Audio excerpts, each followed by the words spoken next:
நமக்கு ஏற்கனவே மிகவும் அறிமுகமான ஒரு பகுதியிலிருந்து ஒரு சில காரியங்களை நாம் தியானிக்க போகிறோம். நியாயாதிபதிகளின் புஸ்தகம் 6வது அதிகாரம் 12வது வசனம். நியாயாதிபதிகளின் புஸ்தகம் 6வது அதிகாரம் 12வது வசனம். கர்த்தருடைய தூதனானவர் அவனுக்கு தரிசனமாகி, பராக்கிரமசாலியே, கர்த்தர் உன்னோடே இருக்கிறார் என்றார். அருமையான தேவனுடைய பிள்ளையே, ஆண்டவர், இந்த பகுதி நமக்கு ரொம்பவும் தெரிந்த ஒரு பகுதி. ஆண்டவர் இந்த மாலை நேரத்திலே நம்மோடு கூட சொல்லக்கூடிய காரியம், பராக்கிரமசாலியே, நான் உன்னோடு கூட இருக்கிறேன். கிதியோனை பார்த்து தேவன் சொன்ன வார்த்தை.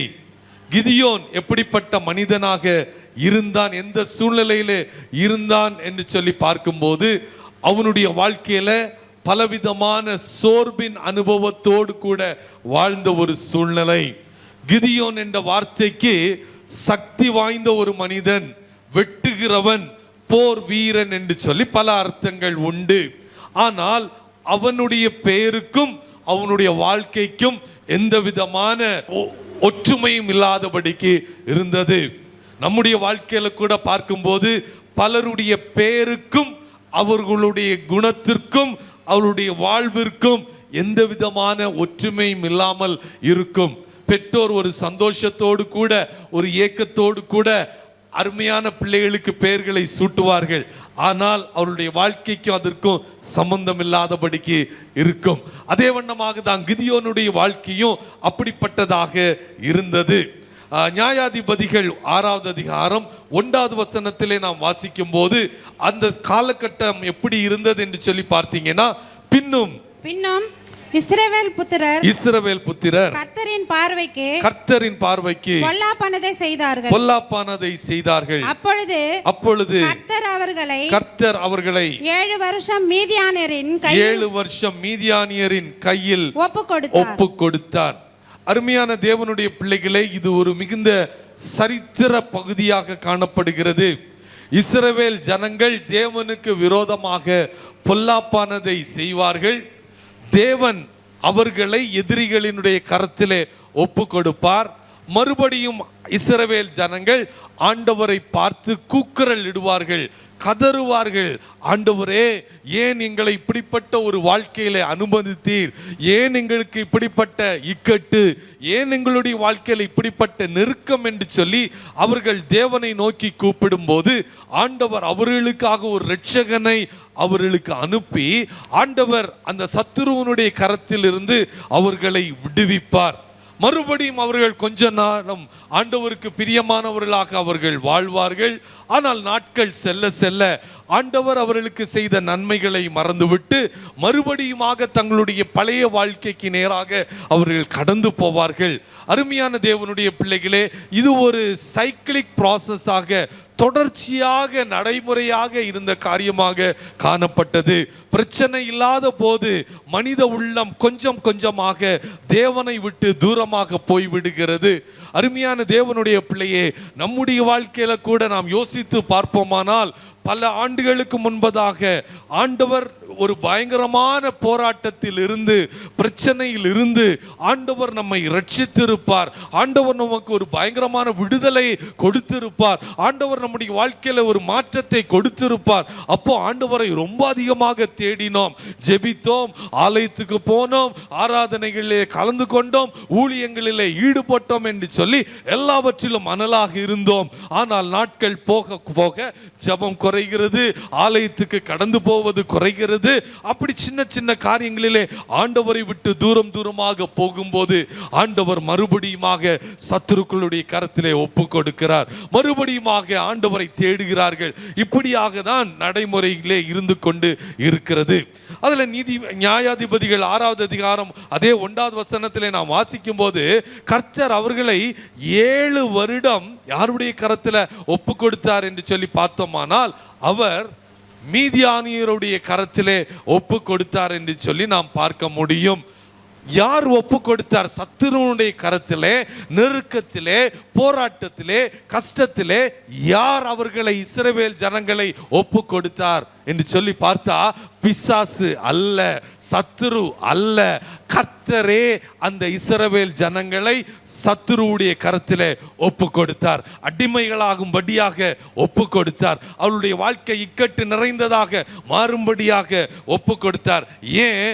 நாம் நம்முடைய வழிகளை, தேவனுடைய வழிகளை விட்டு நம்முடைய வழிகள் திரும்பும் போது, நம்முடைய வாழ்க்கையில பிரச்சனைகள் வரும்போது நாம் என்ன சொல்றோம் தெரியுமா? பல நேரங்களில் பிசாசின் மூலமாக இது வந்தது நம்ம எல்லா பழியும் என்ன செஞ்சிடறோம் தெரியுமா? பிசாசுக்கு மேலேயே போட்டுடுறோம். ஆனா சில நேரங்களில் நம்முடைய வாழ்க்கையை நாம் அலசி ஆராய்ந்து பார்த்து, நம்முடைய வாழ்க்கையில ஏதாயிலும் குறைவுகள், குற்றங்கள் இருந்து நம்மை சீர்படுத்தும்படியாக, நம்முடைய வாழ்க்கையை தேவன் விரும்புகிற பாதையில நடத்தும்படியாக சில நேரங்களில் தேவனே சத்துருடைய கரத்தில் ஒப்பு கொடுத்திருப்பாரானால், இந்த மாலை நேரத்தில் ஆண்டவரிடம் நம்மை மறுபடியுமாக ஒப்பு கொடுக்க வேண்டிய ஒரு தருணத்தில் இருக்கிறோம். ஸோ எப்போதெல்லாம் அந்த ஜனங்கள் தேவனுடைய சமூகத்தில் போய் கெஞ்சி கேட்கும் போது ஆண்டவர் அவர்களுக்கு இறங்குகிற தேவனாக இருக்கிறார். அருமையான தேவனுடைய பிள்ளைகளே, நம்முடைய இருதயம் பொல்லாப்பான போது தேவன் அவர்களை அம்மோனியருடைய கரத்தில், மீதியானியருடைய கரத்தில் ஒப்பு கொடுக்கிறார். தொடர்ந்து பிரச்சனைகள் வருகிறது, போராட்டங்கள் வருகிறது என்றால் நம்ம ஆண்டவரிடம் போய் கேட்க வேண்டும். ஆண்டவரே, நாங்கள் ஏதாவது விதத்தில் உம்மை விட்டு வழி விலகி போனோமானால், ஆண்டவரே எங்களுடைய வழிகளை நாங்கள் ஆராய்ந்து பார்க்கிறோம் என்று சொல்லி நம்முடைய வாழ்க்கையில தேவனுக்கு நேராக நாம் திரும்பும் போது கர்த்தர் இரக்கம் உள்ளவராக இருப்பதினால நம்மை சீர்படுத்தும்படியாக அவர் ஆசைப்பட்டு நம்முடைய வாழ்க்கையை சரி பண்ணக்கூடிய தேவனாக இருக்கிறார். அருமையான தேவனுடைய பிள்ளையே, ஆண்டவர் இப்படிப்பட்ட சூழ்நிலையின் வழியாக இஸ்ரவேல் ஜனங்கள் கடந்து வருகிறார்கள். மீதியானியர்கள் பார்த்தீங்கன்னா ஆபிரகாமுடைய சந்ததியில ஒரு சந்ததி பார்த்தீங்கன்னா யாரு? இஸ்மவேல் வம்சம். அடுத்த சந்ததி பார்த்தீங்கன்னா ஈசாக்குடைய, யாக்கோபுடைய, இஸ்ரவேல் ஜனங்களுடைய வம்சம். மறு சந்ததி என்று சொல்லி நீங்க பார்த்தீங்கன்னா அது மீதியானியராக காணப்படுகிறார்கள். அந்த கூட்டம் திரள் கூட்டமாக பெருகி இருக்கிறது. அந்த மீதியானியர் திரளாக பெருகி இருந்து அவர்கள் இந்த இஸ்ரவேல் ஜனங்களை அடிமைப்படுத்துகிறார்கள். ஸோ இந்த சூழ்நிலையில் இஸ்ரவேல் ஜனங்கள் எங்க இருக்கிறாங்கன்னு சொல்லிட்டு பார்த்தோம்னா, அவர்கள் மலைகளிலே, குகைகளின் மத்தியிலே அவர்கள் அடைக்கலம் புகுந்து இருக்கிறார்கள். ஏன்னா பயம். இஸ்ரவேலர் விதை விதைக்கும் போது இந்த மீதியானியர் என்ன செய்யறாங்கன்னு பார்த்தீங்கன்னா, ஒட்டகத்தில் வந்து இவர்களுக்கு விரோதமாக பாளையம் இறங்கி இவர்களுக்கு எதெல்லாம் கையில் கிடைக்கணுமோ அவைகளில் எதையுமே விட்டு வைக்காதபடிக்கு எல்லாவற்றையும் அழித்து போடக்கூடிய சூழ்நிலையாக இருந்தது. பயிர் நல்ல விளைச்சல் வந்திருக்கும், ஆனா இந்த மீதியானியர் வந்து எல்லாவற்றையும் அழித்து போடுவார்கள். அப்படி பார்த்தீங்கன்னா மீதியானியருடைய குணம் என்ன தெரியுமா? தங்களுக்கும் பிரயோஜனமா இருக்காது, இஸ்ரவேலருக்கும் பிரயோஜனப்படக்கூடாது. யாருக்கும் பிரயோஜனம் இல்லாம அதை என்ன செஞ்சிடணும்? அழிச்சு போட்டுடணும். ஸோ அதுதான் அவர்களுடைய குணமாக இருந்தது. அருமையான தேவனுடைய பிள்ளைகளே, மீதியானியருடைய ஆவி, அப்படிப்பட்ட சிந்தை நம்முடைய பிள்ளைகள் மேலேயோ நம்முடைய குடும்பத்தையோ அழிக்காதபடிக்கு நம்ம என்ன செய்யணும்னா ரொம்ப கவனமா இருக்கணும். ஆண்டவர் நமக்கு கொடுத்த நன்மைகளை, ஆசீர்வாதங்களை சத்துருவானவன் அழித்து போடாதபடிக்கு, திருடி போடாதபடிக்கு நம் கவனமாக ஆண்டவருடைய சமூகத்தில் நம்ம விட்டு கொடுக்க வேண்டும். நியாயாதிபதிகள் 6வது அதிகாரம் 6வது வசனத்திலே நாம் வாசிக்கும் போது, நியாயாதிபதிகள் 6வது அதிகாரம் 6வது வசனம், இஸ்ரவேலின் இப்படி மீதியானவர்களாலே இஸ்ரவேலர் மிகவும் சிறுமைப்பட்டார்கள். அப்பொழுது இஸ்ரவேல் புத்திரர் கர்த்தரை நோக்கி முறையிட்டார்கள். அப்பொழுது இஸ்ரவேல் ஜனங்கள் கர்த்தரை நோக்கி முறையிட்டார்கள். இப்போ இஸ்ரவேல் ஜனங்கள் எந்த சூழ்நிலையில இருக்கிறாங்க? சிறுமைப்படுத்தப்பட்ட ஒரு சூழ்நிலையில இருக்கிறார்கள். ஸோ எதனாலே சிறுமைப்பட்டு இந்த மாலை நேரத்திலே நம்முடைய வாழ்க்கை இருக்கிறது? உங்க தனிப்பட்ட வாழ்க்கையில எந்த பகுதியில் நாம் சிறுமை உள்ளவர்களாக இருக்கிறோம்? சங்கீதக்காரன் சொல்றாரு, நான் சிறுமையும் எளிமையுமானவன், பட் கர்த்தரோ என்மேல் நினைவாய் இருக்கிறீர் என்று சொல்லி சங்கீதக்காரன் சொல்றாரு. ஆனா நம்ம கர்த்தரை நோக்கி பார்த்தால் அவர் நம்மேல் நோக்கமாக நினைவாக இருப்பார். உங்களுடைய வியாகுலங்களை கண்டிருக்கிறார், உங்களுடைய கண்ணீரை கண்டிருக்கிறார். மனதில் பாரத்தோடு வந்திருக்கலாம். எவ்வளவோ அடிமைத்தனத்துக்குள்ளாக சிறுமைப்படுத்தப்பட்ட ஒரு சூழ்நிலையில நாம் இருக்கும்போது நம்முடைய கூக்குரல், நம்முடைய அழுகையின் சத்தத்தை கர்த்தர் கேட்டு தேவன் அதற்கு உரிய ஒரு பதிலை கொடுக்கும்படியாக தீர்க்கதரிசிகளை அனுப்புகிறார், அல்லது இரட்சகனை ஆண்டவர் அனுப்பினார். இஸ்ரவேல் ஜனங்களுக்கு என்ன செய்வதென்றே தெரியல. நெருக்கத்தின் மேல் நெருக்கமாக இருக்கிறது. என் குடும்பத்துக்கு மட்டும் ஏன் இப்படி பிரச்சனைக்கு மேல பிரச்சனை நினைக்கலாம். மனிதனுடைய நிந்தனைகளாக இருக்கலாம், அவமானங்களாக இருக்கலாம், சத்துருவனுடைய போராட்டமாக இருக்கலாம். ஆனா நம்முடைய முறையிடுதல், கூப்பிடுதல், கர்த்தருக்கு நேராக நாம் கூப்பிடும் போது கர்த்தர் கேட்டு நமக்கு ஒரு ரட்சிப்பை கொடுக்கிறார். ஹல்லேலூயா.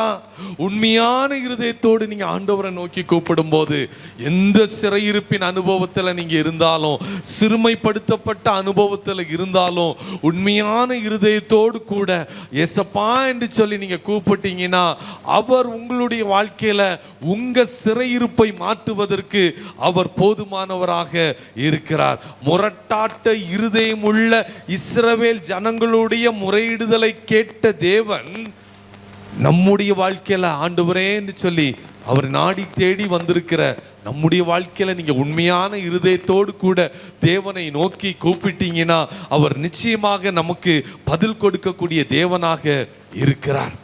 எகிப்து தேசத்துல இருந்து எப்படியெல்லாம் இந்த ஜனங்களை அழைத்து வந்தேன், ஆனா இந்த ஜனங்கள் என்னுடைய சத்தத்தை கேளாமல் போனார்களே என்று சொல்லி ஆண்டவருக்கு ஒரு ஏக்கம் உண்டு. எவ்வளவு நன்மைகளை நான் செய்திருக்கிறேன், எவ்வளவு அற்புதங்களை செய்திருக்கிறேன், அவளுடைய வழிகள் எவ்வளவு கரடுமுரடானதாக இருந்தாலும் அவளை எவ்வளவு அன்பா வழி நடத்தினேன், ஆனா அவைகள் எல்லாவற்றையும் இந்த ஜனங்கள் மறந்து போனார்களே என்று சொல்லி தேவனுக்கு ஒரு வருத்தம் உண்டு. அது 11வது வசனத்துல நாம் வாசிக்கும் போது 6வது அதிகாரம் 11வது வசனம். அதற்கு பின்பு கர்த்தருடைய தூதனானவர் வந்து அபியஸ்தரியான யோவாசின் ஊராகிய ஒப்ராவில் இருக்கும் ஒரு கர்வாலி மரத்தின் கீழ் உட்கார்ந்தார். அப்பொழுது அவனுடைய குமாரன் கிதியோன் கோதுமை மீதியானரின் கைக்கு தப்புவிக்கிறதுக்காக ஆலைக்கு சமீபமாய் அதை போரடித்தான். இங்க ஒரு அழகான ஒரு சம்பவத்தை பார்க்கிறோம். கர்த்தருடைய தூதன் கர்வாலி மரத்தின் கீழே ஒரு கோழையான தைரியமில்லாத ஒரு மனுஷனை தேடி உட்கார்ந்து இருக்கிறார். இந்த இஸ்ரவேல் ஜனங்கள் பயங்கரமா நெருக்கப்பட்டிருக்கிறாங்க. ஆண்டவர் அவருடைய கூக்குரலை கேட்டார். இப்போ ஒரு ரட்சகன் அவங்களுக்கு வேணும், விடுதலை கொடுக்க. ஆனா அதற்காக ஆண்டவர் வருகிறார், தேவனுடைய தூதனானவர் வர்றாரு. வந்து அவர் தேடி கொண்டிருக்கிறது யார் தெரியுமா? ஒரு கோழையான ஒரு மனிதன். அருமையான தேவனுடைய பிள்ளையே, அந்த இடத்துல பாத்தீங்கன்னா இஸ்ரவேல் ஜனங்களில தேவனோடு உள்ள மனிதர்கள் நிறைய பேர் உண்டு. ஆண்டவருக்கு அந்த ஜனங்களை ரட்சிக்க, விடுதலை கொடுக்க ஒரு மனிதன் வேண்டும். நம்ம நினைக்கலாம் சிலர் ரொம்ப ஆவிக்குரியவங்களா இருக்கிறாங்க, ரொம்ப தேவனுடைய பிள்ளைகள், பக்திக்குரியவர்கள், அபிஷேகம் பெற்றவர்கள். அவர்களை தேடிதான் ஆண்டவர் வருவார், அவர்களை தான் ஆண்டவர் ஆசீர்வதிப்பார், அவர்களை தேடிதான் அவருடைய வாழ்க்கையில ஒரு மாற்றத்தை கொடுக்க தான் ஆண்டவர் வருவார் அப்படின்னு நம்ம நினைக்கலாம். ஆனா இங்க ஒரு மனிதன் கிதியோன் எங்க இருக்கிறான் தெரியுமா? எப்படிப்பட்ட மனிதன் தெரியுமா? திராட்சை ஆலையிலே வந்து அவர் என்ன அடித்து கொண்டிருக்கிறாரா? கோதுமையை புடைத்து கொண்டு இருக்கிற ஒரு மனிதன். கோதுமையை புடைத்துக்க வேண்டிய இடத்துல வைச்சு அதை புடைச்சிட்டு இருந்தா மற்றவர்களுக்கு அது தெரிஞ்சிடும். எதிரிகள் அதை பார்த்துருவாங்க. எதிரிகள் பார்த்தான்னா என்ன அடிச்சிருவான், கொன்றுவான், இல்லைன்னா என்னை இழுத்துட்டு போயிடுவான், அடிமைப்படுத்திட்டு போயிடுவான்னு சொல்லி பயந்து அவர் எங்க வர்றாரு? திராட்சை ஆலைக்கு அவர் வருகிறார். திராட்சை ஆலை எப்படி இருக்கும்னா நல்ல ஒரு காம்பவுண்டோட நல்ல உயர்ந்த ஒரு பகுதியாக இருக்கும். ஸோ அதில் திராட்சை பழத்தை போட்டு அதை மிதித்து அதுல இருந்து பல திராட்சை ரசத்தை அவங்க எடுக்கணும். ஆனா இந்த கிதியோன் அந்த திராட்சை ஆலைக்குள்ள போய் உட்கார்ந்து கோதுமை மணிகளை எடுத்து அது திராட்சை ஆலையில கொண்டு வச்சு என்ன பண்ணிட்டு இருக்கிறான்? புடைத்து கொண்டு இருக்கிறான். மற்றவங்க பார்த்து விடக்கூடாது, பயம். பிறர் கண்டாங்கன்னா தவறாய் போயிடும், அழிக்கப்பட்டுருவோம், பயம். வழக்கமான இடம் அது கிடையாது. திராட்சை ஆலையில திராட்சை ரசம் தான் கொண்டு வந்து அதுல திராட்சை ரசத்தை தான் கொண்டு போகணும். ஆனா இங்கு கோதுமையை புடமிடுவதற்கு யாரும் வரமாட்டாங்க, யாருமே அங்க உள்ள வரமாட்டாங்கன்னு உள்ள இதுல அழகா உள்ள உட்கார்ந்து கோதுமையை புடைத்து கொண்டு இருக்கிறான். அருமையான தேவனுடைய பிள்ளையே, இவனுக்கு ஒரே ஒரு இது இருக்கிற, கொஞ்சமாவது மீதியானியருடைய கரங்களுக்கு நான் தப்புவித்து இந்த ஆலையிலேயாவது வந்து உட்கார்ந்து நான் எடுத்துட்டு போகணும், அப்படிப்பட்ட ஒரு எண்ணத்தோடு கூட வருகிறான். எவ்வளவோ பலசாலிகள் இருந்த போதிலும் கர்த்தருடைய கண்கள் இந்த கிதியோன் மேல் பார்வையாக இருந்தது. தேவன் அவனை எப்படி அழைக்கிறார் தெரியுமா? பலவீனனேன்னு அழைக்கல, கோழையானவனேன்னு அழைக்கல, பயந்தாங்கொள்ளின்னு ஆண்டவர் அழைக்கல. ஆண்டவர் எப்படி சொல்றாரு? பராக்கிரமசாலியே, பராக்கிரமசாலியே என்று சொல்லி ஆண்டவர் அழைக்கிறார். அருமையான தேவனுடைய பிள்ளையே, இந்த மாலை நேரத்தில் உங்களுடைய வேலை நிமித்தமாக அல்லது உங்களுடைய தனிப்பட்ட காரியங்களிலே எதையாயிலும் புதுசா செய்யணும் அப்படிப்பட்ட ஒரு சூழ்நிலையில ஆண்டவர் எனக்கு இந்த காரியத்தை வாய்க்க பண்ணுவாரா பண்ண மாட்டாரா என்று சொல்லி சில கேள்வியோடு நீ இந்த இடத்துல வந்திருக்கலாம். பலவர்களை கம்பேர் பண்ணி பார்த்து அவர்களுடைய வாழ்க்கையோடு நம்மை ஒப்பிட்டு பார்த்து சோர்ந்து போய் வந்திருக்கலாம். நமக்கும் எந்த விதமான தாளந்து இல்லையே, எனக்கு தான் எந்த ஒரு கிருபை எனக்கு இல்லை, அப்போ எப்படி நான் இப்படிப்பட்ட சூழ்நிலையில நான் சந்திப்பது என்று சொல்லி நம்ம நினைச்சா ஆண்டவர் என்ன சொல்றாரு தெரியுமா? நீ பராக்கிரமசாலி என்று சொல்லி ஆண்டவர் சொல்றாரு. பலவீனமான சூழ்நிலையில, தோல்வியை கண்டிருந்த பரிதபிக்கப்பட்ட சூழ்நிலையில, அவமானமாக இருந்தக்கூடிய ஒரு சூழ்நிலையில, உங்களுடைய எந்தெந்த இடங்கள்லாம் நீங்க சென்றாலும் புறக்கணிக்கப்பட்ட ஒரு சூழ்நிலையில இருந்திருக்கலாம், நொறுங்கி போயிருந்த ஒரு சூழ்நிலையில இங்க வந்திருக்கலாம். ஆனா ஆண்டவர் என்ன சொல்றார் தெரியுமா? நீ பராக்கிரமசாலி என்று சொல்லி ஆண்டவர் சொல்றாரு. ஆண்டவர் பெரிய காரியங்களை ஆண்டவர் நம்மோடு கூட சொல்லக்கூடிய தேவன். எந்த காரியத்துல நம்ம சோர்ந்து போய் வந்தாலும் ஆண்டவர் நம்மை திடப்படுத்தும்படியாக விரும்புகிறார். மற்றவர்கள் கேவலமாக பேசலாம், ஆனா கர்த்தருடைய கண்கள் நம்ம கோழையா பார்க்கல, வயது முதிர்ந்தவர்களாக பார்க்கல, சோர்ந்து போனவர்களாக பார்க்கல, பலவீனரா பார்க்கல. கர்த்தருடைய கண்கள் உங்களை ஒரு பராக்கிரமசாலியாக பார்க்கிறது. கர்த்தருடைய கண்கள் உங்களை ஆண்டவருக்காக எடுத்து பயன்படுத்தக்கூடிய ஒரு பராக்கிரமசாலியாக ஆண்டவர் பார்க்கிறது. பராக்கிரமசாலியான தேவன் நம்மையும் பராக்கிரமசாலியே என்று சொல்லி அழைக்கிறார். அருமையான தேவனுடைய பிள்ளையே, உன்னுடைய வாழ்க்கையில உள்ளத்துல பயம் இருக்கலாம், ஆனா ஆண்டவர் உன் கூட இருப்பாரானால் நம்ம யாரு? நாம் பராக்கிரமசாலி, நாம் பராக்கிரமசாலி. எல்லாரும் தைரியமா நம்ம சொல்லணும். நமக்கு என்ன பிரச்சனைனா நம்மளை என்ன சொல்ல மாட்டோம், சும்மா சொல்லுவோன்னு சொன்னா கூட நம்ம பராக்கிரமசாலின்னு சொல்ல மாட்டோம். நமக்கு எப்போ இருக்கும், ஐயோ எனக்கு பேச தெரியாது, நான் ஆண்டவர்கிட்ட ஒரு வார்த்தை சுவிசேஷத்தை சொல்லுங்க, ஆண்டவர் உங்க செய்த நன்மை, ஐயோ வேண்டாம் வேண்டாம் வேண்டாம்.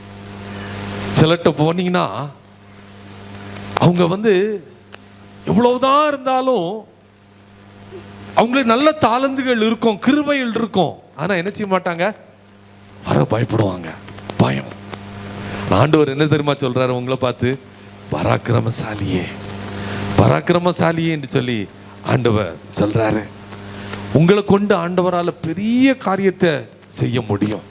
நீங்க அவருக்கு உண்மையா விட்டு கொடுத்தீங்கன்னா, ஆண்டவர் நம்முடைய கரத்தை பிடித்து நடத்துவதற்கு நீங்க விட்டு கொடுத்தீங்கன்னா, இந்த மாலை நேரத்துல நீங்க எந்தெந்த கேள்விகளோடு வந்திருக்கிறீங்களோ எல்லா கேள்விகளுக்கும் உரிய பதில என் தேவன் உங்களுக்கு கொடுக்க வல்லமை உள்ள தேவனாக இருக்கிறார். தேவன் என்னையும் பராக்கிரமசாலி என்று சொல்லி அழைப்பதற்கு நான் என்ன செய்ய வேண்டும் என்று சொல்லி நாம் பார்ப்போமானால், நியாயாதிபதிகள் 6வது அதிகாரம் 12வது வசனம். நியாயாதிபதிகள் 6:12. கர்த்தருடைய தூதனானவர் அவருக்கு தரிசனமாகி பராக்கிரமசாலியே கர்த்தர் உன்னோடு கூட இருக்கிறார். அருமையான தேவனுடைய பிள்ளையே, எப்போ பராக்கிரமசாலியாக முடியும் தெரியுமா? சும்மா நம்ம சொல்ல முடியாது. கர்த்தர் என் கூட இருந்தா நான் தைரியமா சொல்லலாம், நான் யாரு? பராக்கிரமசாலி. நான் கர்த்தருக்காக எழும்ப போறேன், கர்த்தருக்காக செயல்பட போறேன், கர்த்தருக்காக கிருபைகளை பயன்படுத்த போறேன், கர்த்தருக்காக உண்மையாக தீர்மானத்தில் நிலைத்திருக்க போறேன். அருமையான தேவனுடைய பிள்ளைகளே, இந்த மாலை நேரத்தில் கடந்த வாரத்தில் கொடுத்த அழைப்பில் ஏற்று சரியாக 4 மணி அளவிலேயே ஆண்டவரை தொழுது கொள்ளும்படியாக, ஆண்டவரை ஆராதிக்கும்படியாக வந்த பிள்ளைகளுக்காக ஆண்டவரை நன்றியுள்ள இருதயத்தோடு ஸ்தோத்திரிக்கிறேன். அர்ப்பணிக்கப்பட்ட பிள்ளைகள் ஒரு தீர்மானத்தை எடுப்பார்களானால் கர்த்தர் அதை பார்த்து கொண்டிருக்கிறார். கர்த்தருடைய சமூகத்தில் நான் நிற்கணும் என்று சொல்லி அருமையான பிள்ளைகள் வந்து நிற்கும் போது ஆண்டவர் அவர்களை பராக்கிரமசாலியாக மாற்றுவார். ஆண்டவர் அவர்களை ஒரு நாளில் பராக்கிரமசாலியாக மாற்ற போகிறார். நிச்சயமாக ஆண்டவர் அந்த காரியங்களை செய்வார். ஏன்னா நம்மால முடியாது, நம்முடைய பலனினால முடியாது. ஆனால் நம்முடைய இயலாமையை தேவனுடைய கரத்துல விட்டு கொடுத்து, ஆண்டவரே என்னையும் நீ பயன்படுத்துவதற்கு நான் என்னை விட்டு கொடுக்க ஆயத்தம் என்று சொல்லி, ஆண்டவரே நீர் என் கூட இருக்கணும், உம்முடைய பிரசன்னை என் மேல இருக்கணும், என் தலையின் மேல் உம்முடைய அபிஷேகம் இருக்கணும்னு சொல்லி நீங்க ஆண்டவருக்கு நேராக உங்களை விட்டு கொடுக்கும் போது ஆண்டவர் உங்களை ஒரு பராக்கிரமசாலியாக மாற்ற போகிறார். அருமையான தேவனுடைய பிள்ளையே, உலகத்தில் நீ பெரிய ஐஸ்வர்யவானாக இருக்கலாம், நல்லா படித்தவர்களாக இருக்கலாம், நல்ல தொழில் செய்பவர்களாக இருக்கலாம். ஆனா அதை பார்க்கலும் முக்கியமான காரியம், கர்த்தர் என் கூட இருக்கிறாரா? தைரியமாக சொல்ல முடியுமா? கர்த்தர் என் கூட இருக்கிறார், அவர் என் கூட இருக்கிறார், என் வலது பக்கத்தில் இருக்கிறார், என் முன்னாடி போகிறார், பின்பக்கத்தில் வர்றாரு. ஒவ்வொரு சூழ்நிலையிலையும் எதை செய்தாலும் கர்த்தருடைய பிரசன்னத்தை நான் உணர்ந்து கொள்ள முடிகிறது என்று நம்மால சொல்ல முடியுமா? எனக்கு அருமையான தேவனுடைய பிள்ளையே, நானும் நீங்களும் தேவனுடைய பிரசன்னத்தை உணர்ந்து கொண்டு தேவன் என்னோடு கூட இருக்கிறார் என்று சொல்லி ஒரு அறிவோடு செயல்படுவோமானால் எதை செய்தாலும் அது கர்த்தருக்கு பிரியமாய் இருக்குமா என்று சொல்லி பார்த்து பார்த்து நாம் செய்வோம். அருமையான தேவனுடைய பிள்ளையே, கர்த்தர் நம்ம எந்த சூழ்நிலையிலும் அவர் நம்மை விட்டு விலகவில்லை, அவர் என்னை கைவிடவும் இல்லை. தேவன் அவருடைய விசுவாசத்தை அறிக்கையை பார்க்கக்கூடிய தேவனாக இருக்கிறார். நான் பராக்கிரமசாலி, கர்த்தர் என் கூட இருக்கிறார். ஒரு தடவை சொல்லி பாப்பமா, நான் பராக்கிரமசாலி, கர்த்தர் என் கூட இருக்கிறார். நான் பராக்கிரமசாலி, நான் பராக்கிரமசாலி, ஏன்னா கர்த்தர் என் கூட இருக்கிறார், நான் கூட இருக்கிறார். தேவனுடைய வார்த்தைகளை, தேவனுடைய பல சரித்திர மனிதர்களுடைய வாழ்க்கையை பார்க்கும்போது, தேவனாலே வல்லமையாக பயன்படுத்த மனிதர்களை நாம் பார்க்கும்போது, தேவனாலே பயன்படுத்தப்படுகிற பாத்திரங்கள் ஒவ்வொருத்தரும் சாதாரணமான அற்பமான மனிதர்கள். குடும்பத்தில் ஒன்றுக்கும் உதவாதவர்களாக இருந்தவர்களை ஆண்டவர் எடுத்து பயன்படுத்தினார். லிஸ்டிலேயே இல்லாத தாவீத ஒரு ராஜாவாக ஆண்டவர் மாற்றினார். குடும்பத்தினால புறக்கணிக்கப்பட்டு இந்த மாலை நேரத்தில் இருக்கலாம், அதனால எந்த ஒரு பாதிப்பும் கிடையாது. ஆனா நம்முடைய வாழ்க்கையில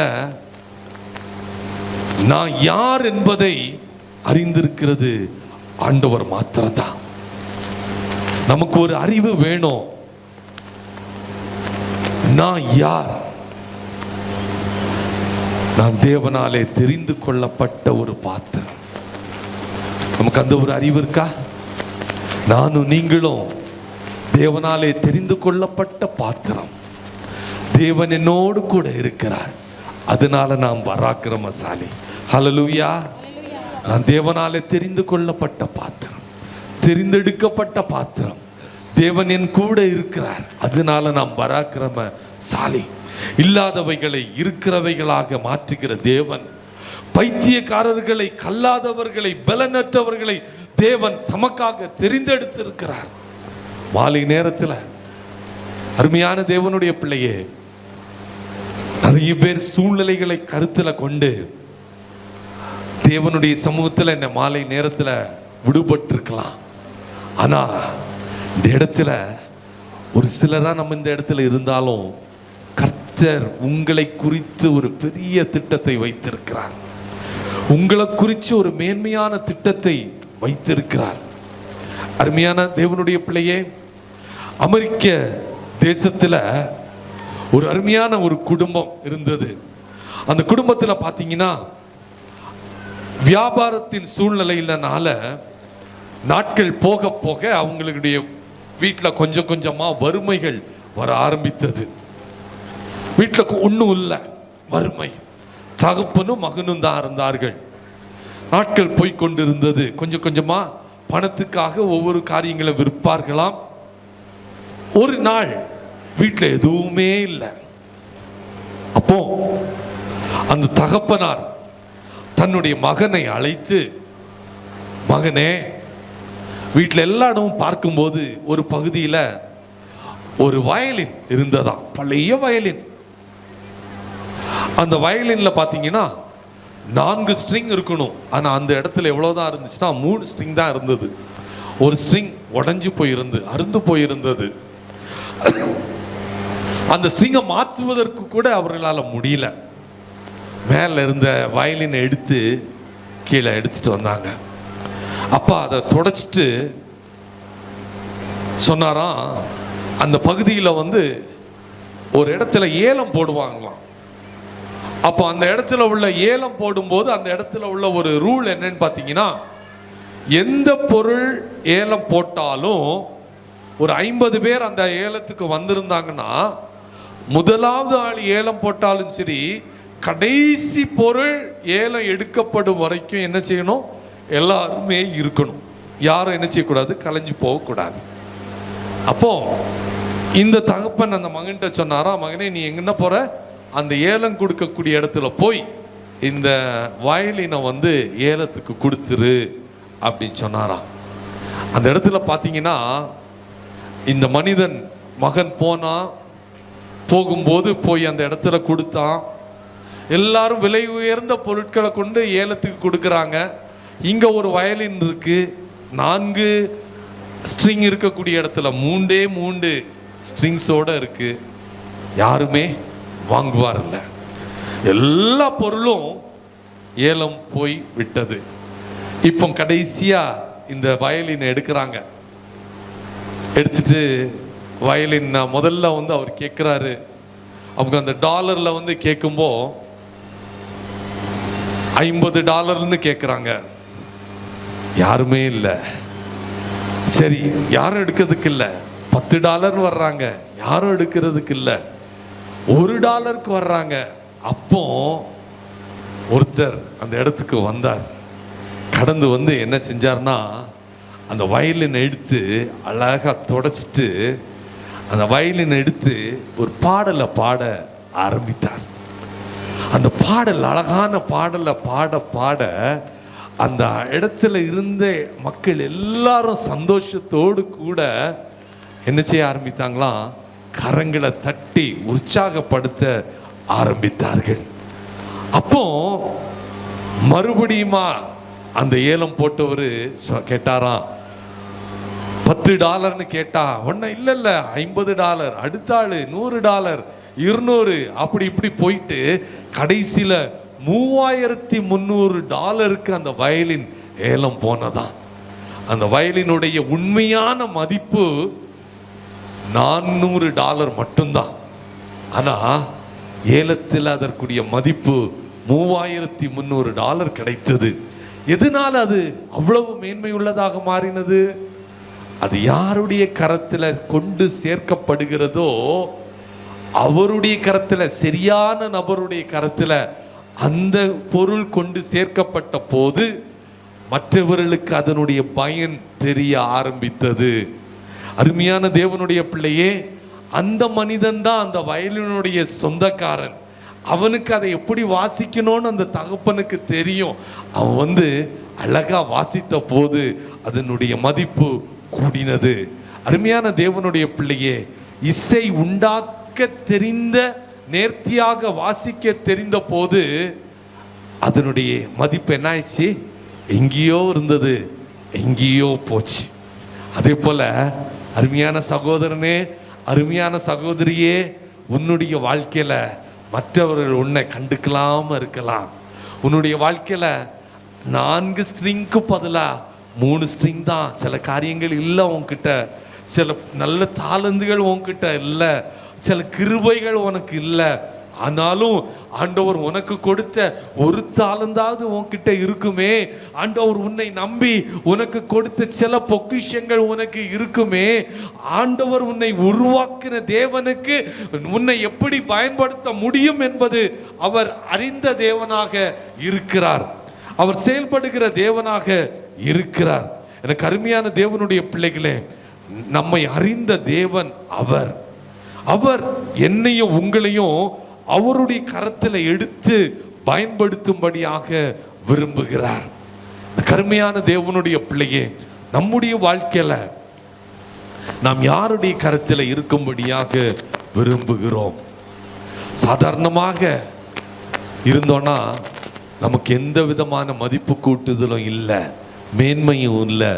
ஆனா என்னையும் உங்களையும் உருவாக்கி சிருஷ்டித்து ரட்சித்து தன்னுடைய சொந்த இரத்தத்தையே விலைக்கிரயமாக கொடுத்து என்னை மீட்டெடுத்த தேவனுடைய கரத்தில் போய் உட்கார்ந்துட்டோன்னா, அவருடைய கரத்தில் இருந்தோன்னா, அவருக்கு என்னையும் உங்களையும் எப்படி உருவாக்க வேண்டும், எப்படி என்னை விலை உயர்ந்த பாத்திரமாக மாற்ற வேண்டும் என்பது ஆண்டவருக்கு தெரியும். கருமையான தேவனுடைய பிள்ளையே, உன்னை யாரும் மதிக்கலைன்னு சொல்லலாம். ஆனால் சோர்ந்து போகாம, ஆண்டவரே நான் உம்முடைய கரத்தில் வந்துடுறேன், ஆண்டவரே நீங்கள் என்னை எப்படி வணைந்து உருவாக்கணும்னு நினைக்கிறீங்களோ அதற்கேற்றபடி என்னை உருவாக்கணும்னு நீங்கள் சொல்லும்போது ஆண்டவர் உங்கள் வாழ்க்கையை ஆசீர்வதிப்பார். நம்முடைய வாழ்க்கையை நாமே பிளான் பண்ணோன்னு வச்சுக்கோ, அதில் பல தோல்விகள் இருக்கும், பல போராட்டங்கள் இருக்கும்.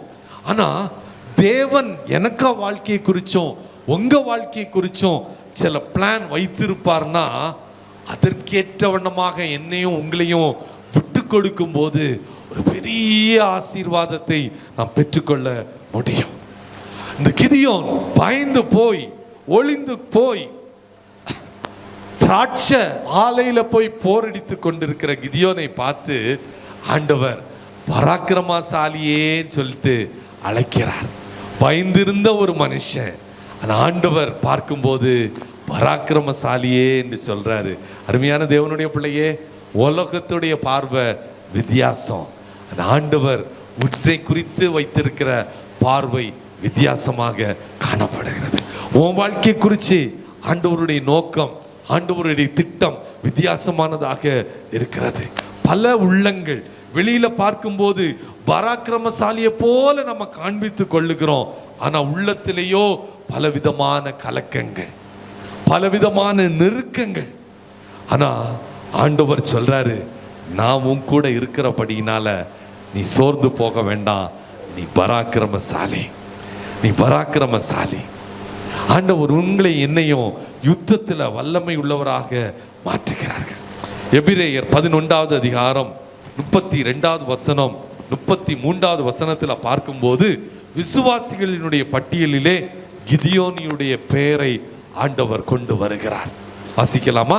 எபிரேயர் 11வது அதிகாரம் 32வது வசனம் 33வது வசனம். பின்னும் நான் என்ன சொல்லுவேன்? கிதியோன், பாராக், சிம்சோன், யெப்தா, தாவீது, சாமுவேல் என்பவர்களையும் தீர்க்கதரிசிகளையும் குறித்து நான் விவரம் சொல்ல வேண்டுமானால் காலம் போதாது. விசுவாசத்தினாலே அவர்கள் சாட்சியங்களை செய்தார்கள், நீதியை நடப்பித்தார்கள், வாக்குத்தத்தங்களை பெற்றார்கள், சிங்கங்களின் வாய்களை அடைத்தார்கள். அருமையான தேவனுடைய பிள்ளையே, விசுவாச பட்டியலில் உள்ளவங்க எல்லாம் என்ன செஞ்சாங்களாம் தெரியுமா?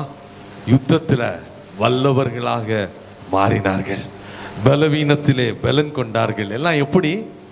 எது மூலமாக? விசுவாசத்தின் மூலமாக. விசுவாசம். அருமையான தேவனுடைய பிள்ளையே, இந்த மாலை நேரத்தில் ஆண்டவர்கிட்ட நம்ம கேட்கணும், ஆண்டவரே என்னுடைய விசுவாசத்தை என்ன செய்யும்? பெருக பண்ணும். பலவீனங்களை மட்டும் பார்த்தா போதாது, விசுவாசத்தினால பலன் உள்ளவர்களாக நாம் மாற வேண்டும். பலவீனத்தோடு இருக்கலாம், ஆனால் விசுவாசத்தில் பலமுள்ளவர்களாக, ஜெயிக்கிறவர்களாக மாறப்போகிறோம். தேவன் நமக்கென்று வைத்த ஆசீர்வாதங்களை எந்தெந்த சத்துரு எந்தெந்த பகுதிகளில் முடக்கி வைத்திருக்கிறானோ அந்த பகுதிகளில் எல்லாம் நாம் சத்துருவை ஜெயிக்கும்படியாக போகிறோம். சத்துருவனுடைய தளவாடங்களுக்கு உள்ளாக நாம் கடந்து போய் கொள்ளையிட பொருட்களை கொள்ளையிடும்படியாக போகிறோம். கிதியோனுடைய வாழ்க்கை அதோட முடியல. இது ஒரு பகுதி தான் நம்ம பார்த்துருக்கிறோம். அடுத்து பார்த்தீங்கன்னா, ஆண்டவர் என்னையும் உங்களையும் பராக்கிரமசாலி, நான் உன் கூட இருக்கிறேன், இந்த எல்லா வாக்குத்தத்தங்களையும் கொடுத்துட்டு நம்மளை எங்கே ஒரே இடத்துல அமைதியா இருக்க சொல்லலை. பராக்கிரமசாலி எங்க போவாரு? யுத்த வீரன் எங்க போவாங்க? யுத்த களத்துக்கு போய் யுத்தம் செய்தாதான் என்ன செய்ய முடியும்? ஒரு யுத்த வீரனாக செயல்பட முடியும். நம்ம ரொம்ப யோசிச்சு பார்த்தோம்னா, நம்முடைய வாழ்க்கையில சில காரியங்கள், சில நேரங்களில் அந்த கார்லாம் பார்த்தீங்கன்னா ஒரே இடத்துல நிறைய நேரம் நின்றுட்டே இருந்துச்சுன்னு வச்சுக்கோமே, அந்த டயர்லாம் என்ன ஆயிரும்? அப்படி அது பஞ்சர் ஆயிரும். ஒரே இடத்துல அப்படியே நின்றுட்டு இருந்துச்சுன்னா, ஒரு மாதம் யூஸ் பண்ணவே இல்லை அப்படின்னாலே என்ன பண்ணிடும்? மோசம் போயிடும். ஸோ அதே மாதிரி கத்தி தீட்டாமல் யூஸ் பண்ணவே இல்லை, நல்ல ஷார்ப்பாக இருக்கக்கூடிய கத்தி, ஆனால் நம்ம அதை அமைதியாக வச்சிட்டோம், என்ன ஆயிரும்? கொஞ்ச நாளில் அதை பயன்படுத்தவே முடியாது. ஸோ அப்போ ஆண்டவரும் கிதியோனை பார்த்து சொல்லிட்டாரு, கிதியோனே நான் உன் கூட இருக்கிறேன். நீ யாரு? பலவீனன் அல்ல, நீ பயந்தாங்கொள்ளி அல்ல, நீ சோர்ந்து போனவன் அல்ல, நீ யாரு? பராக்கிரமசாலி. ஆனா அடுத்த ஸ்டெப்புக்கு நீ போகணும். நீ உன்னை நான் யாரை எடுத்திருக்கிறேன்? ஒரு ரட்சகனாக தான் நான் இந்த இடத்துல கொண்டு வந்திருக்கிறேன்னு தவிர நீ இந்த ஒரு அந்த சர்டிபிகேட்டை வாங்கிட்டு உட்கார்றதுக்கு அல்ல. அருமையான தேவனுடைய பிள்ளையே, நம்முடைய வாழ்க்கையில கூட பல காரியங்கள்ல நம்ம செய்யறோம். தலைவர்கள் நம்ம சொல்றோம், கர்த்தருக்காக செயல்பட போறோம் நம்ம சொல்றோம், சர்டிபிகேட் நமக்கு இருக்குது, நான் லீடர் நம்ம சொல்றோம், இவங்களெல்லாம் நான் இது பண்ண போறோம், எல்லா சர்டிபிகேட் இருக்கு. ஆனா எப்போ நம்முடைய வாழ்க்கையில நம்முடைய ஆண்டவர் கொடுக்கிற வல்லமை வரங்கள் பலப்படும் தெரியுமா? ஆண்டவர் நமக்கு கொடுத்த பலனை பயன்படுத்தும் போது, ஆண்டவர் நமக்கு கொடுத்த வார்த்தைகளை பயன்படுத்தும் போது தான் என்ன செய்ய முடியும்? பராக்கிரமசாலியான்னு நம்ம கண்டுகொள்ள முடியும். இல்லாம நம்ம சொல்லிட்டே இருக்கலாம், ஆண்டவரே நான் பராக்கிரமசாலி பராக்கிரமசாலி, இது என் கூட இருக்கிறீ சொல்லிட்டே இருக்கலாம். அதனால என்ன இல்லை, எந்த பிரயோஜனமும் இல்லை. எங்க பராக்கிரமத்தை காணிக்கணும்? எந்த இடத்துல யுத்தம் இருக்கோ, எந்த இடத்துல சத்துருக்கள் இருக்கிறார்களோ, எந்த இடத்துல போராட்டம் உண்டோ, எந்த இடத்துல நாம் தேவனுடைக்காக சாட்சியா நிற்கணுமோ, அந்த இடத்துல நாம் பராக்கிரமசாலியாக நாம் செயல்பட வேண்டும். சோ பராக்கிரமசாலி சத்துருக்களுடைய தளவாடங்களுக்கு உள்ளே புகுந்து கொள்ளை பொருளை மீட்க செல்ல வேண்டும். தேவன் ஒரு பெரிய ரட்சிப்பை நமக்கு கொடுக்கும்படியாக விரும்புகிறார். எங்கேயோ முடங்கி இருக்கிற, சிக்கி இருக்கிற, ஏதோ ஒரு அந்நியனுடைய கரத்தில் இருக்கிற நம்முடைய ஆசீர்வாதங்கள், திருடப்பட்டு போன நம்முடைய ஆசீர்வாதங்கள் ஆண்டவர் என்ன செய்ய போறார் தெரியுமா? ஆண்டவர் நம்மை பராக்கிரமசாலியாக தெரிந்தெடுத்து ஒவ்வொன்றையுமாக இழந்து போனவைகளை மறுபடியுமாக திருப்பி கொடுக்கும்படியாக ஆண்டவர் விரும்புகிறார்.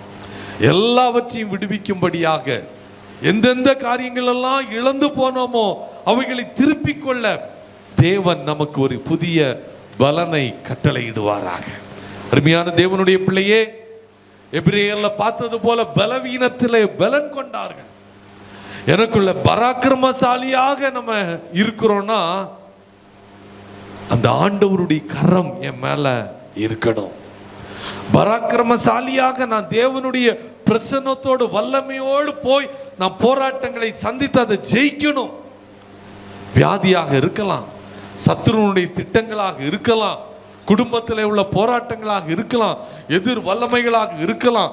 எதுவாக இருந்தாலும் யுத்த களத்திற்குள்ளே கடந்து போய் ஆண்டவருடைய சமூகத்தில் வந்து அந்த இடத்துல ஒரு வெற்றியை பெற்றுக்கொள்ளுவர்களாக நாம் மாற வேண்டும். கருமையான தேவனுடைய பிள்ளையே, ரோமர் 5வது அதிகாரம் 6வது வசனத்தை வாசிப்போமா? ரோமர் 5வது அதிகாரம் 6வது வசனம். அன்றியும் நாம் பலனற்றவர்களாய் இருக்கும்போது குறித்த காலத்தில் கிறிஸ்து அக்கிரமக்காரருக்காக மரித்தார். பலனற்றவர்களாய் இருக்கும்போது, நான் தகுதி இல்லாமல் இருக்கும்போது, நான் குறையுள்ளவனாக இருக்கும்போது ஆண்டவர் எனக்காக மரித்து என்னுடைய பாவங்களுக்காக அவர் இரத்தம் சிந்தி என்னை தமக்கென்று மீட்டு கொண்டார். அருமையான தேவனுடைய பிள்ளையே, ரோமர் 8வது அதிகாரம் 26வது வசனத்தை வாசிக்கும் போது, ரோமர் 8:26, அந்தபடியே ஆவியானவர் நமது பலவீனங்களில் நமக்கு உதவி செய்கிறார். நாம் ஏற்றபடி வேண்டிக் கொள்ள வேண்டியது என்னவென்று அறியாமல் இருக்கிறபடியா ஆவியானவர் தாமே வாக்கு கடங்காத பெருமூச்சுகளோடு கூட வேண்டுதல் செய்கிறார். அவர் நமக்காக வேண்டுதல் செய்கிறார். அருமையான தேவனுடைய பிள்ளைகளே, பலவீனங்களிலே, பலவீனமான சூழ்நிலைகளிலே ஆவியானவர் நமக்கு உதவி செய்யக்கூடிய தேவனாக இருக்கிறார்.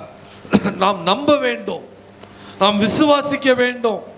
நான் பலவீனம்தான், ஆனா ஆண்டவர் என் கூட இருக்கும்போது அவர் என்னுடைய பலவீனங்களை மாற்றி ஆண்டவர் தன்னுடைய பலனை கொடுத்து பலமுள்ளவனாக என்னை மாற்றும்படியாக ஆவியானவர் உதவி செய்கிறார்.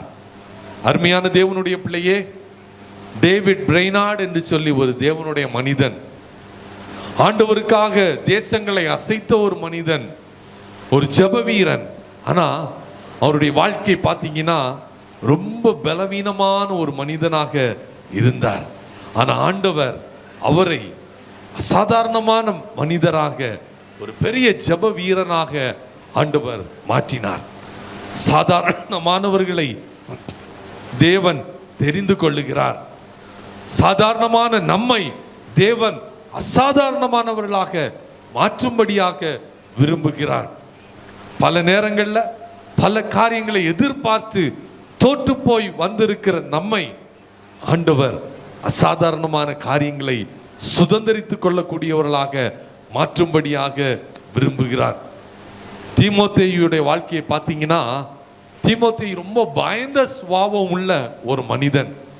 ஆனா பவுல் அவரை யாரா தெரிந்தெடுத்து கொண்டார்னு பார்த்தீங்கன்னா, உத்தம குமாரனாக பவுல் தீமோத்தேயுவை தெரிந்து கொண்டதை நாம் பார்க்க முடியும். அருமையான தேவனுடைய பிள்ளையே, தேவன் நம் கூட இருக்கும்போது நாம் பராக்கிரமசாலியாக ஆண்டவருக்காக பல காரியங்களை செய்ய முடியும். தோமாவுடைய வாழ்க்கையை பார்த்தீங்கன்னா, ரொம்ப சந்தேகப்பட்ட மனிதன். இயேசு கிறிஸ்து உயிரோடு எழுந்த போது அவர் சொல்றாரு, மற்ற சீஷர்களெல்லாம் நம்பிட்டாங்க, ஆண்டவர் உயிர் தெழுந்தார், நாங்கள் இயேசுவை கண்டோன்னு சொன்ன போது மற்றவர்கள் விசுவாசித்தார்கள். ஆனால் தோமா என்ன தெரியுமா சொல்றாரு, நான் விரல்ல கையை போட்டு பார்க்கணும், விழாவில் நான் தொட்டு பார்க்கணும், அப்போதான் நான் என்ன செய்வேன், நீர் தான் இயேசுன்னு சொல்லிட்டு விசுவாசிப்பேன் அப்படிலாம் சொல்லும் மனிதன். அந்த தோமாவை ஆண்டவர் எடுத்து பயன்படுத்தி நம்முடைய தேசத்திற்கு கூட கொண்டு வந்து தன்னுடைய ராஜ்யத்தை கட்டுகிற பணியில ஆண்டவர் பயன்படுத்தினார். அருமையான தேவனுடைய பிள்ளையே, தேவன் ஒரு தீர்மானங்களை எடுத்தால், என்னையும் உங்களையும் குறித்து சில தீர்மானங்களை ஆண்டவர் எடுக்கும் போது ஆண்டவர் நிச்சயமாக அதை நம்முடைய வாழ்க்கையில நிறைவேற்றக்கூடிய தேவனாக இருக்கிறார். நம்முடைய வாழ்க்கையில தனிமையின் பாதையின் வழியாக போய்கொண்டிருக்கிறான், மன அமைதி இல்லாதபடிக்கு போய்கொண்டிருக்கலாம், பயம் நிறைந்த சூழ்நிலையில போய்கொண்டிருக்கலாம். மீதியானியரை போல ஒரு திரள் கூட்டமான ஜனங்கள் நமக்கு எதிராக வரலாம். அந்த மீதியானியர் எப்படி இருக்கிறாங்க தெரியுமா? வெட்டுக்கிளிய போல திரள் கூட்டமாக அந்த இடத்துல அமர்ந்து இருக்கிறார்கள்.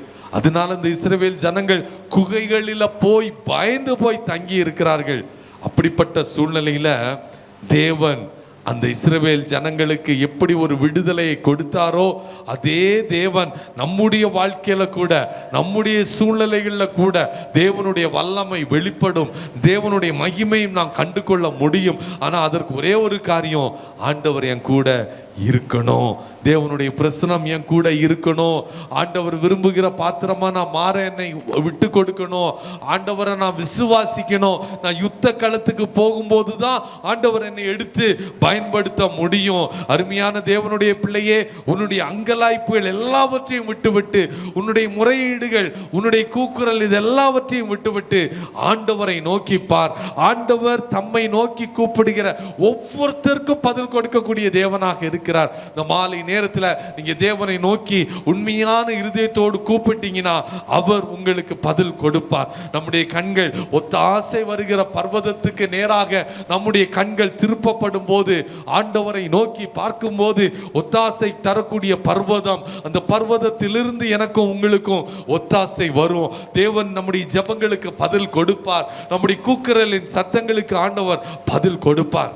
இப்போ கிதியோன் கேட்கிறான், எந்த விதமான சூழ்நிலையிலே நான் உம்மை சந்தேகப்படாதபடிக்கு, ஆண்டவரே நான் உம்மை விட்டு விலகாதபடிக்கு நான் உம்மை நோக்கி பார்க்கிற மனிதனாக நான் மாறணும்.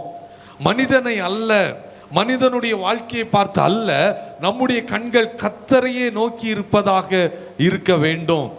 கிதியோன் கேட்கிறான், ஆண்டவரை நீர் சொல்கிறீர் கர்த்தர் என் கூட இருக்கிறீர் என்று சொல்லி, அப்படின்னா ஆண்டவர் என் கூட இருந்தா இதெல்லாம் நடக்குமா? அவனுக்கு பல கேள்விகள் இருக்கிறது. ஆண்டவர் சொல்றாரு, நான் உன் கூட இருக்கிறேன் என்று சொல்லி ஆண்டவர் சொல்றாரு.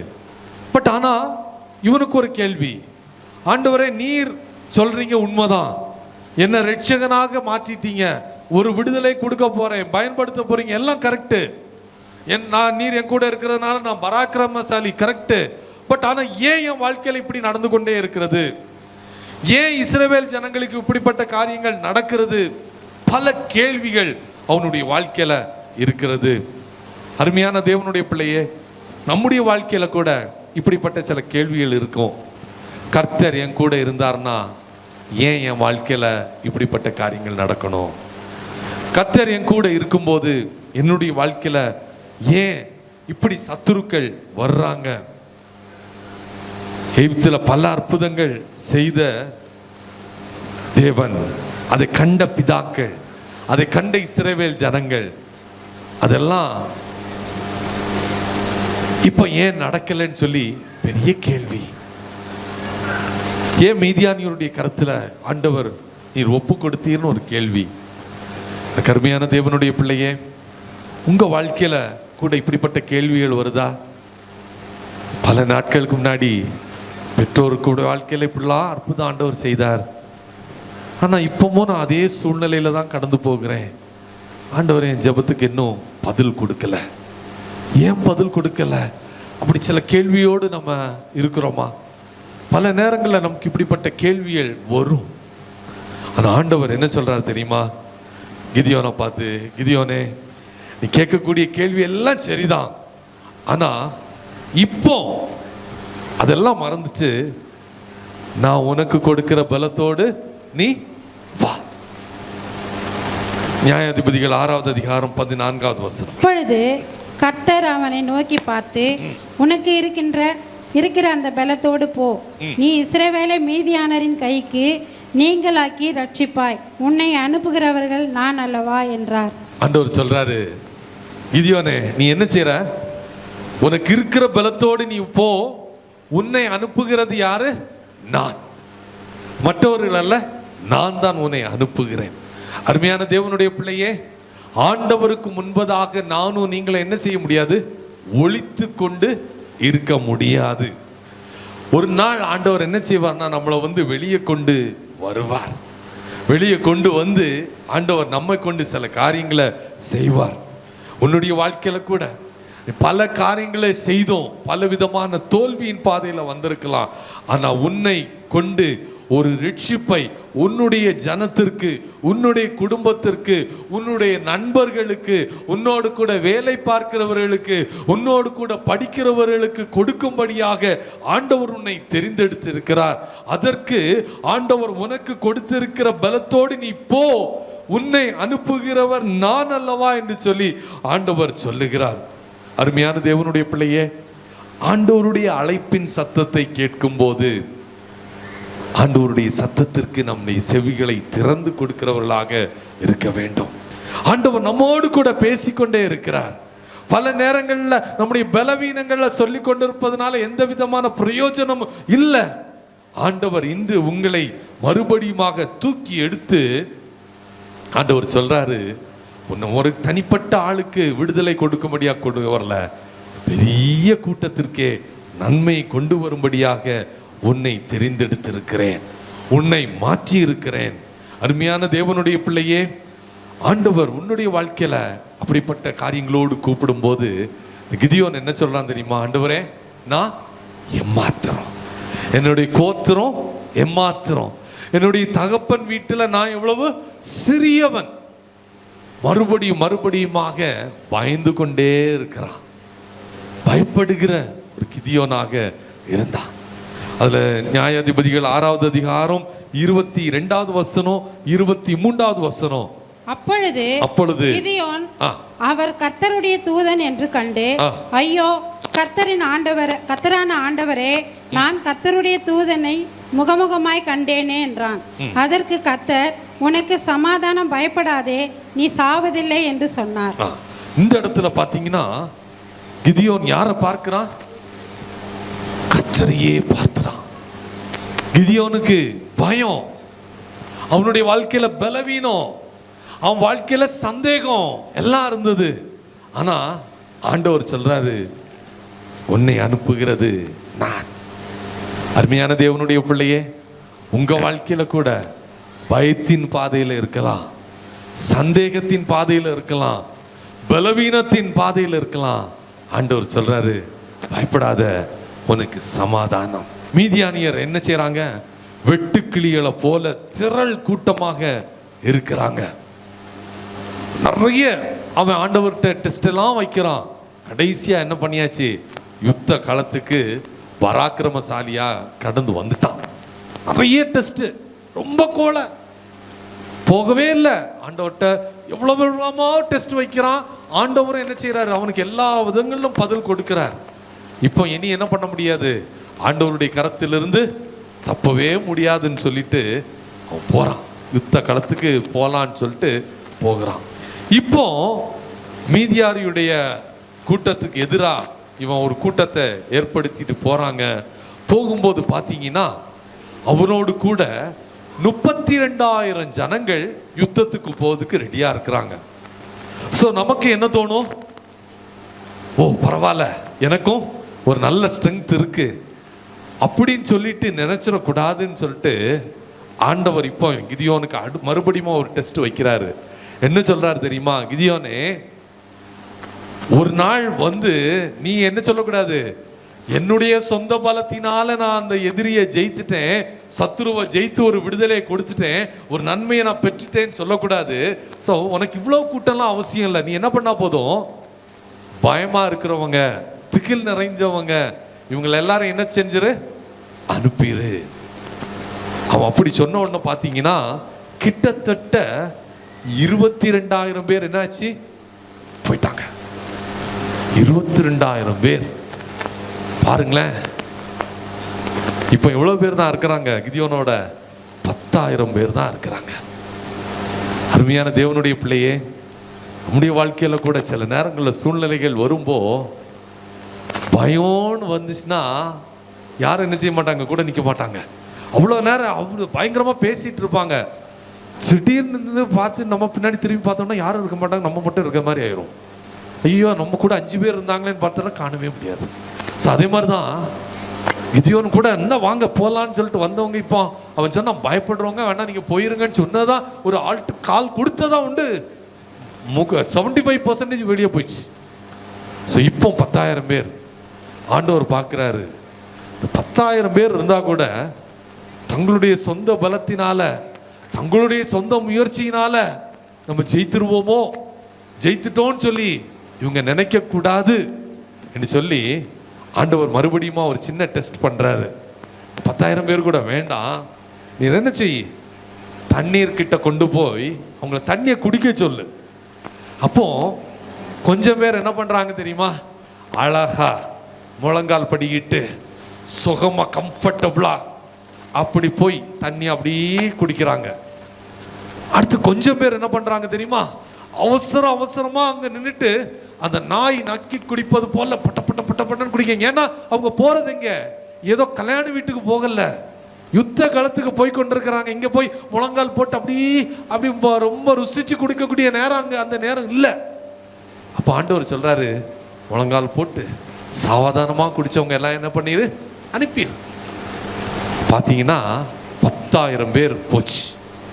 இப்போ இவங்க கூட இருக்கிறவங்க எவ்வளவு பேர் பார்த்தீங்கன்னா, ஃபைனலா எவ்வளவு பேர் இருக்கிறாங்க, 300 பேர் மாத்திரம். அருமையான தேவனுடைய பிள்ளையே, ஆண்டவருடைய கருத்துல 32,000 பேரா இருந்தாலும் சரிதான், 22,000 பேரா இருந்தாலும் சரிதான், 10,000 பேரா இருந்தாலும் சரிதான், 300 பேரா இருந்தாலும் சரிதான், அவருடைய கருத்துல பயன்படும்படியா அர்ப்பணிக்கப்பட்ட ஒரு மனிதன் இருந்துச்சுன்னா அந்த ஒரு மனிதனை கொண்டு ஆண்டவருக்கு தேசத்தை அசைக்க முடியும், ஆண்டவருக்கு தேசத்தை கலக்க வைக்க முடியும், ஆண்டவருக்காக செயல்படுகிற ஜனங்களை கொண்டு ஆண்டவர் அற்புதங்களை செய்ய முடியும். எனக்கு அருமையான தேவனுடைய பிள்ளையே, ஆண்டவருடைய நாமம் மகிமைப்பட வேண்டும். அது பார்த்து கடைசியில் பார்த்தீங்கன்னா 300 பேர் அந்த இடத்துல எவ்வளவு பேர் இருக்கிறாங்க தெரியுமா, வெட்டுக்கிளிய போல திரளான மீதியானிய ஜனங்கள். இப்பவும் நம்ம கிதியோனுக்கு பயம் போயிட்டுன்னு நினைக்கிறீங்களா? பயம் போகல, இன்னும் பயம்தான் மனசுக்குள்ள. ஆண்டவர் பார்க்கிறாரு கிதியோனுடைய பயத்தை இன்னும் போக்கணும்னு சொல்லிட்டு ஆண்டவர் சொல்லுவாரு கிதியோனை பார்த்து, கிதியோனே நீ வா, எங்க போ, எதிரியுடைய பாளையத்துக்கு நீ போ, அங்க என்ன நடக்குதுன்னு நீ பாருன்னு சொல்லி அனுப்பும்போ அந்த இடத்துல ஒரு 2 பேர் ஒரு சொப்பனம் கண்டதை குறித்து பேசிட்டு இருக்கிறாங்க. என்ன பேசுறாங்க தெரியுமா, அந்த இடத்துல அவங்க பேசக்கூடிய காரியம், கிதியோனுடைய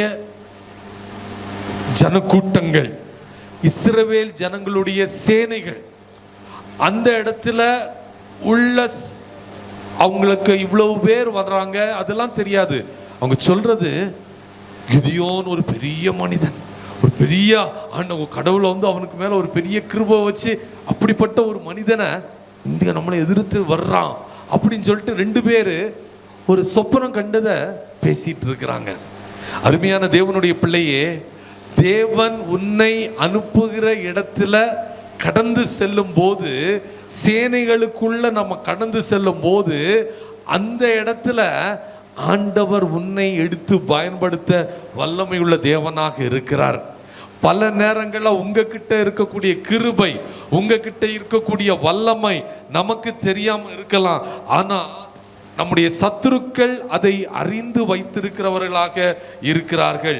நமக்கு அது தெரியாம இருக்கும். ஆனா சத்துருக்கு ஆண்டவர் நமக்கு கொடுத்திருக்கிற கிருபைகள், வல்லமைகள் இதெல்லாம் அவன் அறிந்து வைத்திருக்கிறவனாக இருக்கிறான். என்ன பேசுகிறார்கள் சொல்லி பார்த்தா அது அவங்க என்ன சொல்றாங்க, இது கிதியோனுடைய பட்டயம்.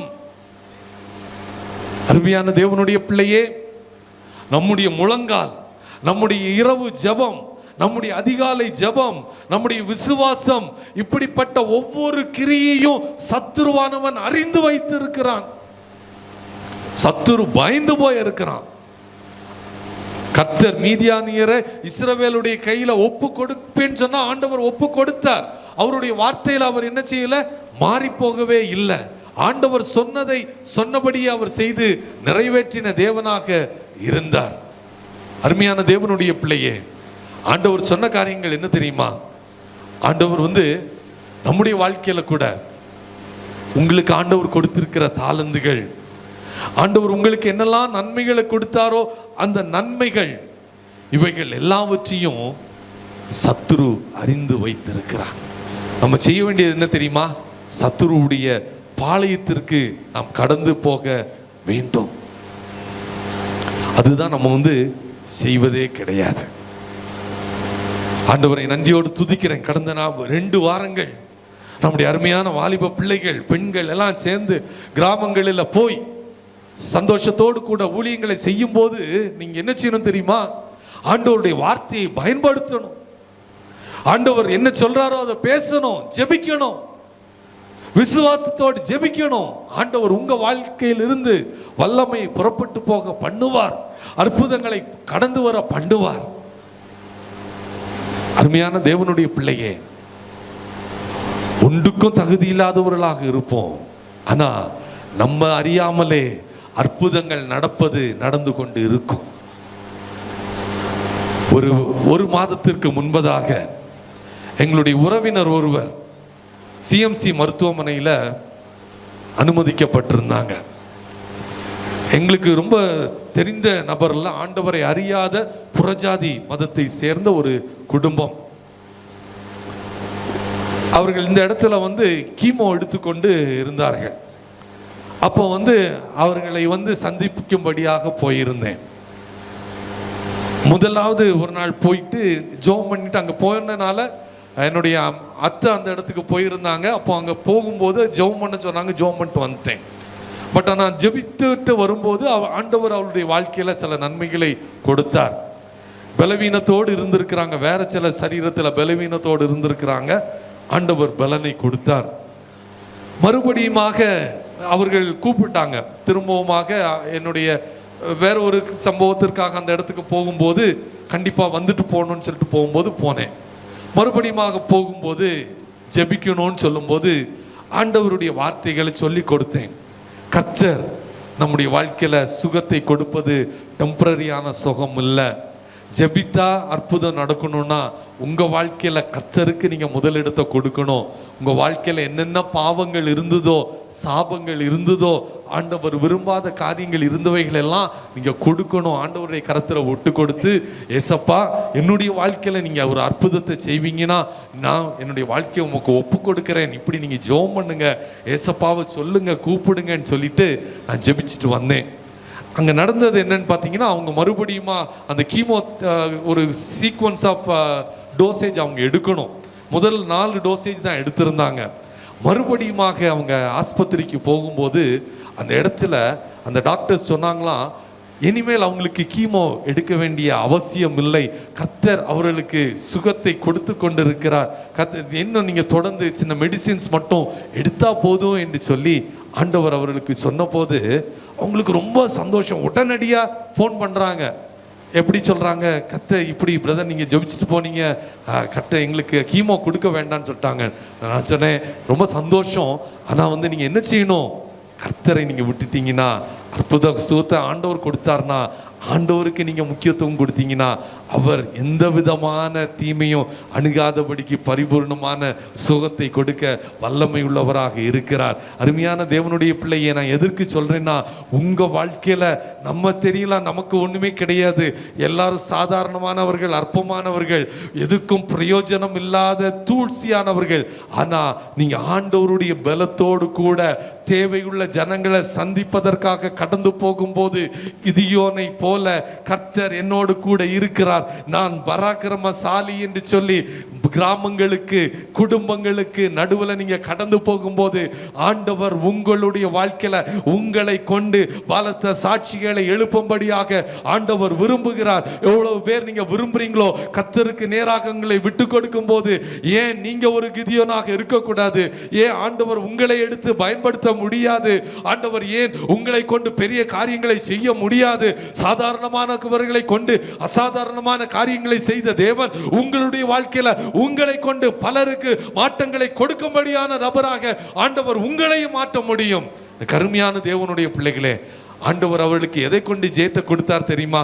3 காரியங்கள், வெறும் பானை, தீவட்டி, எக்காலம். மூன்று காரியங்கள் ஒன்றுக்கும் பிரயோஜனம் இல்லாதவைகள், ஆனால் அவைகளை கொண்டு ஆண்டவர் அவர்களுக்கு ஒரு பெரிய வெற்றியை கொடுத்தார். பானை அவங்களுக்கு பிடிக்கிறதுக்கு ஏதோ ஒன்று இருந்தது மாதிரி இருந்துச்சு. நிறைய காரியங்கள் உண்டு, நேரம் ஆனனால 2 நிமிஷத்துல முடிச்சிடுறேன்.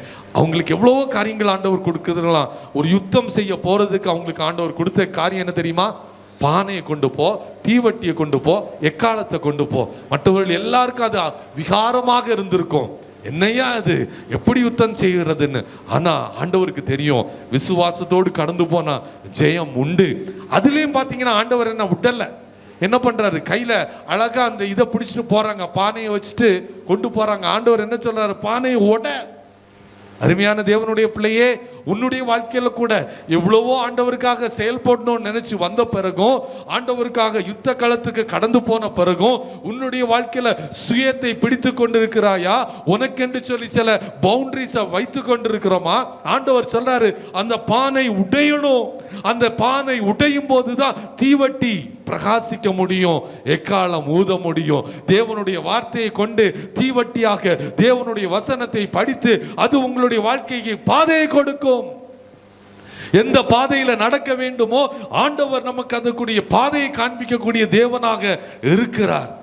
எதுவும் இல்லாம ஆண்டவர் மட்டும் நம்ம கூட இருந்துனா, ஆண்டவருடைய அபிஷேகம் நமக்கு இருக்கும்னா, ஒன்றும் இல்லைனாலும் ஆண்டவர் நம்மை ஜெயிக்கிறவர்களாக மாற்ற பண்ணுகிறார். அருமையான தேவனுடைய பிள்ளைகளே, பல நேரங்களில் நமக்கு என்ன தெரியுமா, தேவனுடைய வல்லமை இன்னதென்று தெரியாமலே பயந்து போகிறோம், பயந்து திரும்பிடுறோம். ஆனா ஆண்டவர் சொல்றாரு, ஒரே நாளில் கிதியோனை கொண்டு ஆண்டவர் என்ன பண்றாரு, அந்த 300 பேரை கொண்டும் அல்ல, ஆண்டவருடைய பட்டயம் கிதியோனுடைய பட்டயமாக மாறினது. அதே மாதிரி ஆண்டவருடைய வார்த்தை உங்களுடைய வார்த்தையாக மாறினாதான் மாற்றம். உங்களால ஒண்ணு முடியாது, 300 பேராலே முடியாது, எந்த மனிதனாலே முடியாது. ஆனா என்னைக்கு ஆண்டவருடைய வார்த்தை உங்களுடைய வாயிலிருந்து புறப்பட்டு ஆண்டவருடைய வார்த்தை உங்களுடைய வார்த்தை என்று வருகிறதோ, அப்போது மாற்றங்கள் உண்டாகும். ஆண்டவர்கிட்ட கேட்கணும், கிதியோனுடைய பட்டயம், ஆண்டவருடைய வார்த்தை கிதியோனுடைய பட்டயமாக மாறினது போல, ஆண்டவரே உம்முடைய வார்த்தை என்னுடைய வார்த்தையாக மாறட்டும், என்னுடைய வாழ்க்கையில நான் அதை பயன்படுத்தும்படியான கிருபை செய்ய என்று சொல்லும் போது ஆண்டவர் என்ன செய்வார்னா, ஒரு பெரிய அற்புதத்தை ஆண்டவர் செய்வதற்கு வல்லமை உள்ளவராக இருக்கிறார். சுயத்தை வெறுத்து ஆண்டவரே எல்லாவற்றுக்கும் என்னை நான் உமக்கு ஒப்பு கொடுக்கிறேன் என்று சொல்லி நீங்க விட்டு கொடுத்தீங்கன்னா, கர்த்தர் உங்களை ஒரு கிதியோனாக எடுத்து பயன்படுத்தும்படியாக விரும்புகிறார்.